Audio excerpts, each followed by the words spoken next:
When we do podcasts, we think of them as something very professional, and of course they should be. But I also feel it's so important to just be natural. So many times we have conversations with people and they say, "Oh, but what's the podcast going to be like?" And I tell them exactly what we've talked. We had a conversation. So there was Noni, who's I think right now in Scotland. Here I am in Miami. Our time changed a few weeks ago, or maybe, yeah, a few weeks. Her time changed maybe a week ago. And somehow I missed that and thought that the whole conversation will start an hour later than what it was actually supposed to start at. Then, when she kept trying to come in with her camera on, it wasn't working, though it had been working a few minutes before. We tried many different ways, and the cameras would just not work. And still, we managed to have the conversation. And I think this conversation is something that will benefit everyone. So let's end here. And really, as I say always, I would love to know what it is that you felt, thought, understood, and what you want to share, how you want to add to this conversation, because this co creative conversation is incomplete without you. Thank you.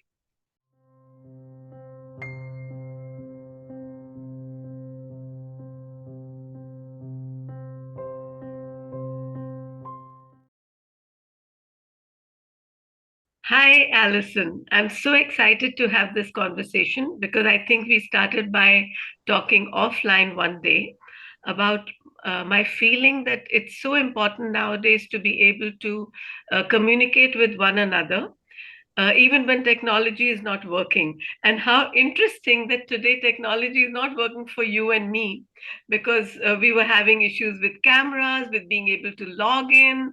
Of course, we know that it's Mercury retrograde and things like that, but it can happen anytime. We rely so much on this on internet and computers, but all it takes is a lower level energy, which is electricity, to go out, and all this higher level internet will stop working. So you told me about something which I'm interested in talking about and listening to you about. So please tell me what you mentioned about the telepathy. Well, it's actually perfect timing because that's one of my big concerns. And thank you so much for allowing me to share this. Because I live away from all my family, I rely on the internet to communicate with these people, sending photos and video calling and audio calling. And yes, what would happen if we don't have the internet anymore? What would happen if we don't have the like you say, electricity, those kinds of things? And what's really interesting is I recently was told you have to watch the telepathy tapes.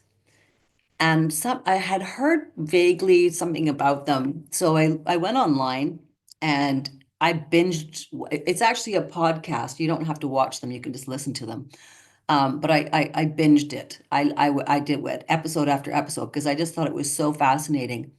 And the first thing that really struck me was these the their experiments, and they're trying to figure out how autistic nonverbal children, nonverbals, can communicate with each other. And these kids across the world are communicating with each other. It's just unbelievable. So this documentary filmmaker by the name of Kai Dickens, she heard about it. Somebody contacted her, and she started doing very, very controlled demonstrations to see, like, are they being prompted? Is this a hoax? Things like that. While I was watching these, listening to these telepathy tapes, I was immediately struck by my experiences in South America with my shaman. And because I've had some some psi abilities off and on throughout my life, where I've had premonition dreams and things like that. And it's always made me very uncomfortable, but I just accept that that's a gift or a curse, whatever you want to call it. And I don't try and control it. I don't try and enhance it or anything. But these kids, these autistic nonverbals, they call them spellers because they're able to communicate by pointing at a letterboard or by using an iPad. And what they're telling us is that we need to tap into the collective consciousness. That's their message.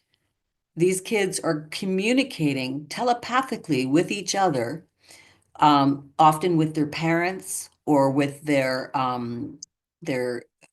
teachers at school. They've basically, they're people look at them and say, "Oh, that there's nobody there," because they don't look like they're even connected with the real world.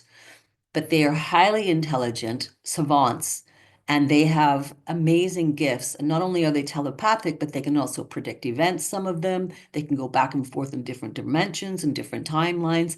And they're talking about the thing that we need the most in this world right now is love. That's amazing. Yeah. So you mean so did they show what they did? Like, did they spell out? Well, Uh, basically, what this filmmaker did was she put the mother in one room and she put the kid in another room and they set up 5 cameras. So there's no way that that child could see the mother saying something. And they gave her a word and she was to think about the word. And then the kid in the other room would type the word. Or they would show her an Uno card that was like two blue and he would say two blue. And the tests got more and more complicated and more. They actually carried out these tests with several different people from around the country and also with a kid in England. But the teachers and a lot of parents have known that these kids have telepathic ability, and they've known this for a long time, but nobody will believe them. Because when you see somebody who's nonverbal, how can they tell you? So they've been teaching a lot of these children have a way of communicating where they point to letters on a stencil board. They point, THE, DOG.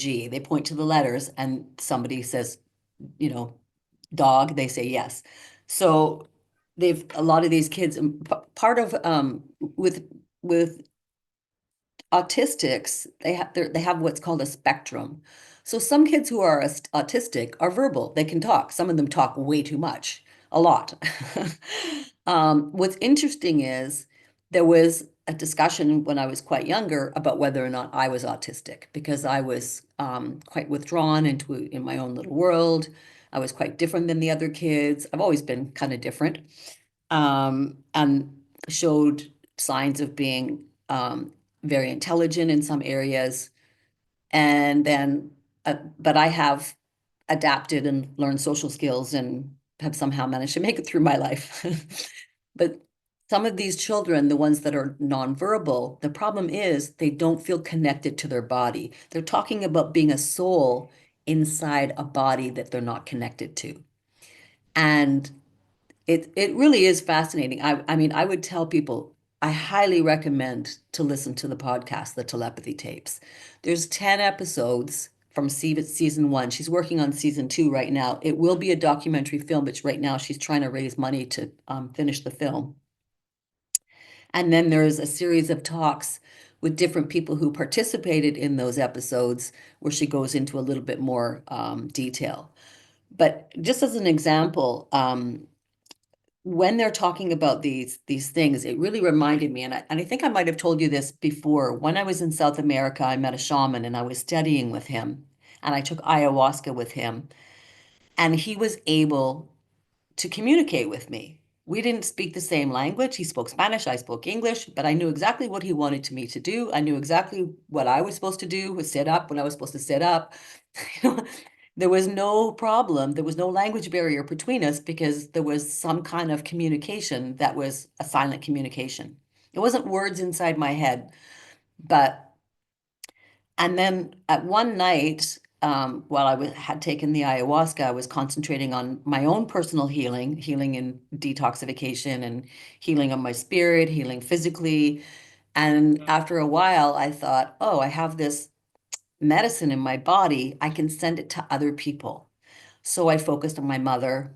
I focused on my son. I focused one by one. I went through different members of my family, and I was radiating that energy towards them. And I was in South America and they're in Canada. We were a long way away from each other. And in the morning, and again, this was just all inside my head. I wasn't talking about it. I didn't tell anybody about it. In fact, I didn't really even think much about it. The next morning, the shaman said to me, "You're a very powerful communicator. You were talking with your family." Wow.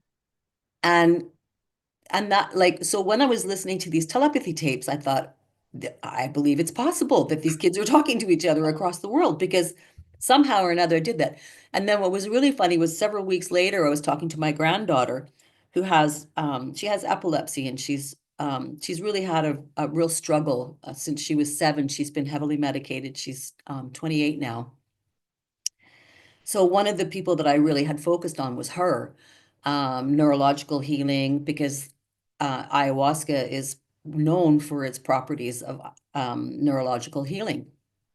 And she said, "Grandma, I felt like you were in my room talking to me a couple of weeks ago." And I asked her, "Do you remember what day it was?" Because I knew what day it was that I had taken the ayahuasca. And she said it was a Sunday, and it was a Sunday. Cool. So yeah, and it's so it really, really, and basically what these autistic children are saying, they're not all children, some of them are autistic adults, but what they're saying is we all have these gifts. We've forgotten how to use them. It's the same way as our instincts have shifted. We don't have the natural survival instincts anymore because we're not living in that type of fight or flight sort of situation that, early man had, but that we all have the capabilities to transcend this moment that we're in right now, this moment in time that we think of. They talk about the timeline too, how it's so different. But really, and this was the point that all of them made over and over and over again. The most important thing is love.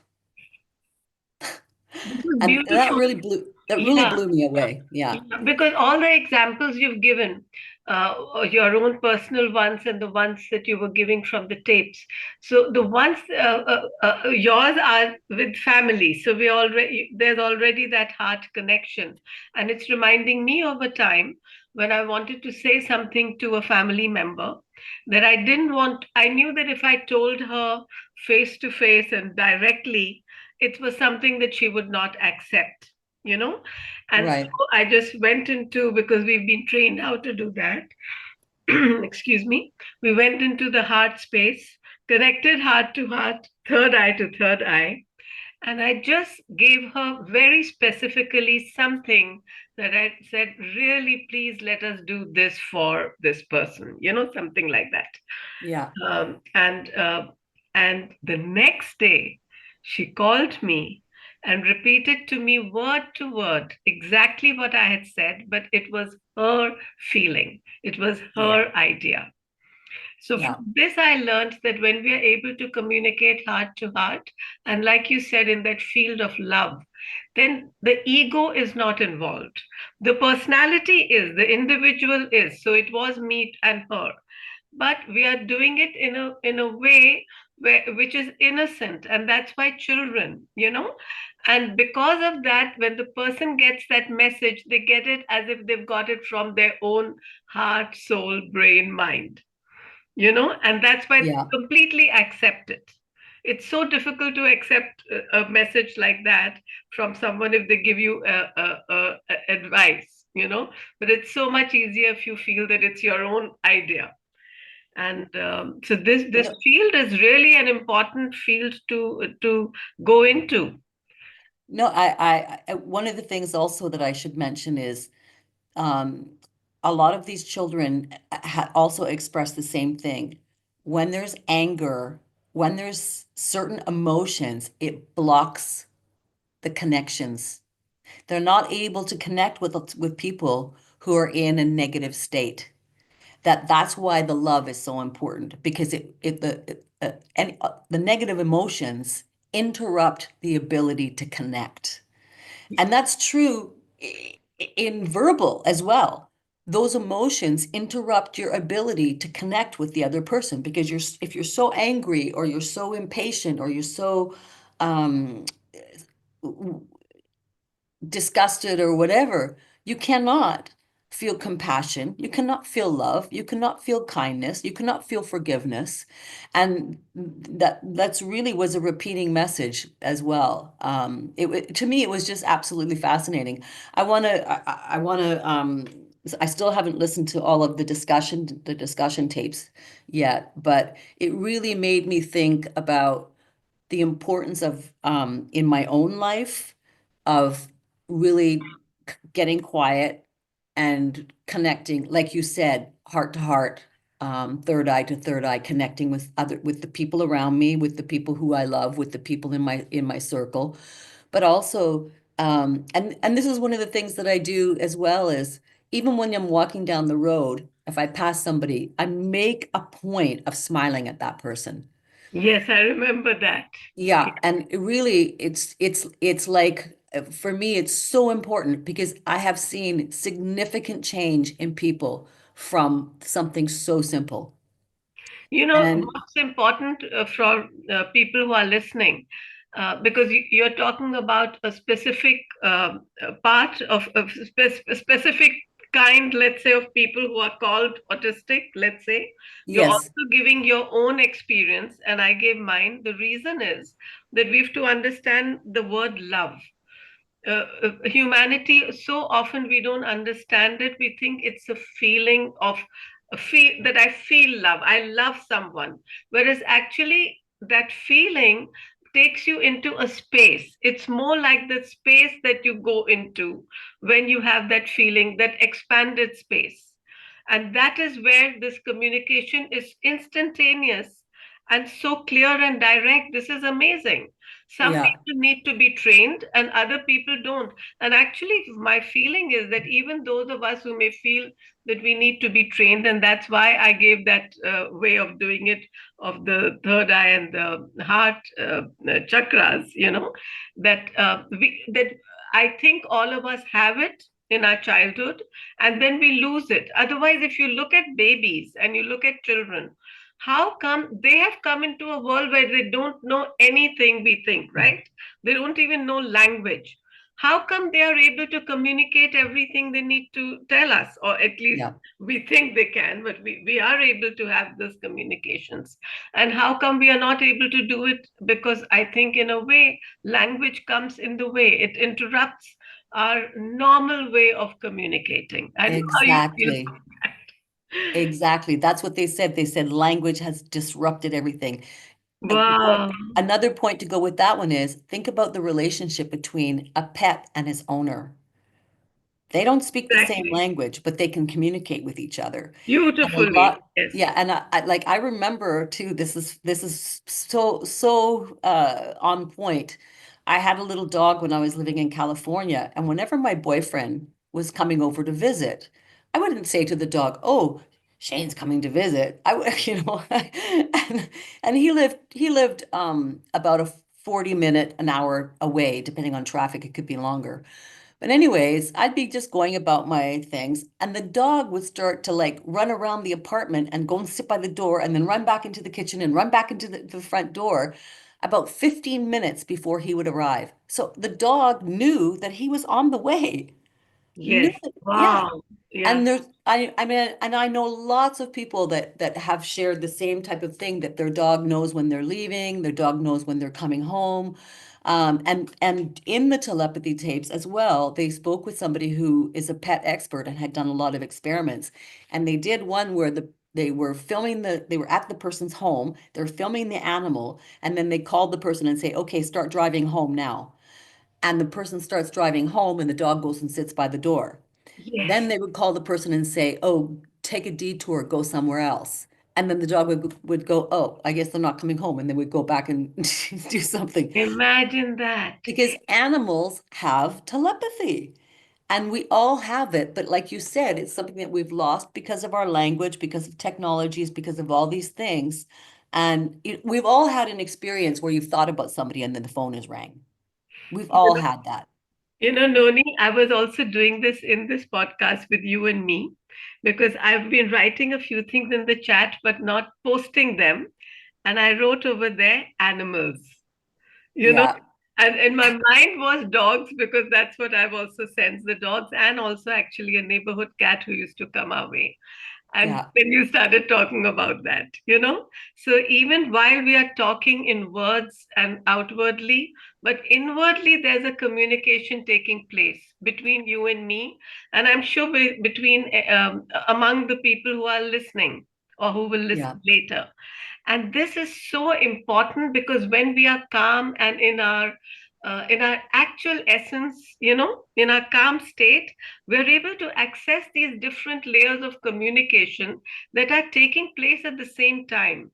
I know that with education we give so much importance to words, you know, and to the yeah. use of words, which is also important. It's very important to have as clear words as possible, but we should not let allow that to come in the way of our own understanding of why a certain word means something to one person or something to another person. Like Well, like I was speaking to one of our members who's in Slovenia, and we were just talking informally before a podcast, and he uses a four-letter word. And I said, I hope that when we are talking, people in the US especially are very sensitive, so don't use these words. He said, I talk very slowly when I talk in English, exactly for that reason, because among us, we use these words very naturally. They don't really mean anything. We're not cursing, we're just using them. But when you hear it, you may feel that I'm being very rude, and I'm not meaning that. So that's why I realized, and I could sense that. So if we can, when we communicate with one another, if we can use this sense that these children are showing or the pets are showing and not go so much with words, I think we can reach the levels of harmony so much quicker. What do you feel about that? well, I absolutely agree. And I think expanding a little bit on what you just said, if we think about the importance in communication of body language, Yes. eye contact, tone, intonation. I mean, I've been to a whole bunch of countries all around the world, and I don't speak the same language as the people that I'm visiting. Lots of times I've been in situations where I'm trying to communicate with somebody and I don't speak their language. I'm always able to make myself understood Wow. because there is a universal connection. And this is basically, what these children are saying. They were so excited that this woman was creating this podcast because they've been waiting for somebody to step forward and introduce, hey, we're doing this and people need to know what's happening and people need to get on board with us. To me, it's I want to shout it from rooftops. So Yesterday I met a counselor. We were just talking. I mean, they are friends, and we met, and he was telling us that that recently, they finally psychologists have also understood that people who we may call schizophrenic, for example, yeah, actually have a very high level of sensitivity.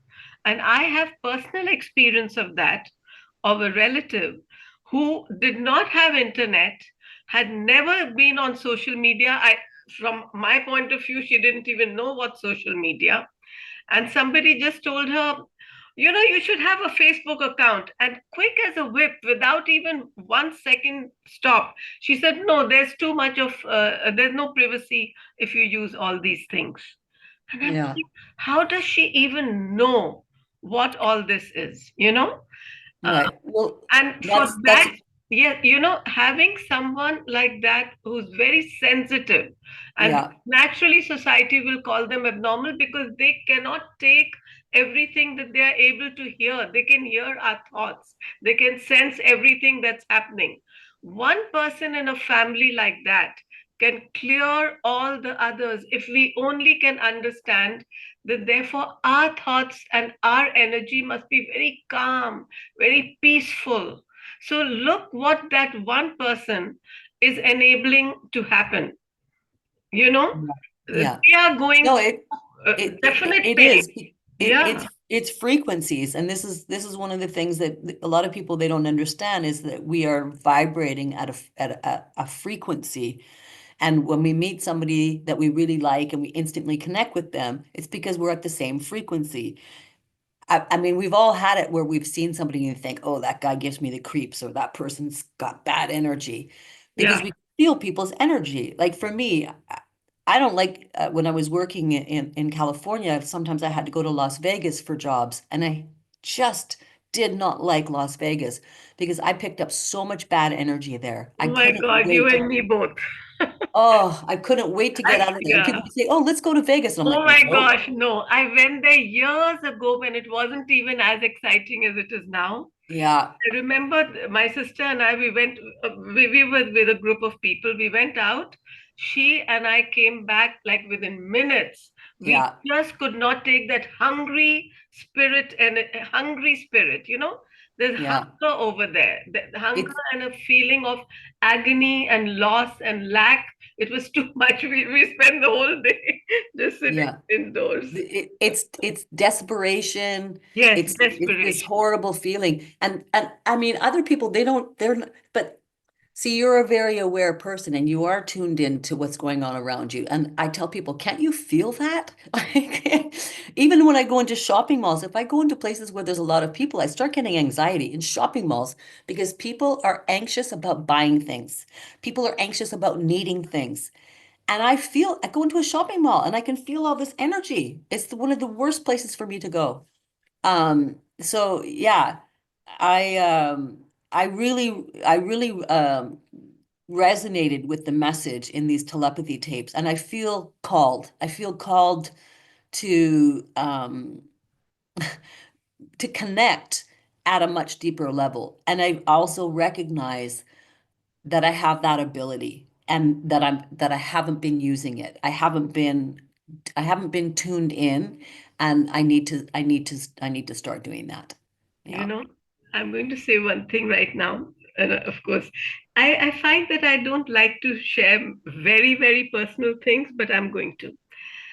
You know how we are told not to filter out fluoride from our water because otherwise, and I don't use fluoride toothpaste, but of course our water has fluoride. And many years ago, I had bought a filter which also has the fluoride filter in it. Yeah. And just for, I thought I'm being lazy. What is the reason I have not put that in yet? I didn't use it. It's lying there. I said, no, I'll have to prime it. I don't want. What I'm saying is, outwardly, I was telling myself foolish reasons for not using it. I was telling myself I'm being lazy. And then Yeah. yesterday I heard a teacher, and I wish I remembered her name, and she was talking about how we our bones and which I know I teach it's a crystalline structure, but she said how just sound can change it, and everything can change. And I said, now I'm ready and I realized that I was blocking it, just like what you're saying, Noni. Yeah. For one Yeah. reason, I didn't want to open all my senses because already I'm very sensitive. I don't Yeah. want to because I do need for you were talking about you don't know how people can go into places and not be disturbed. It's a choice.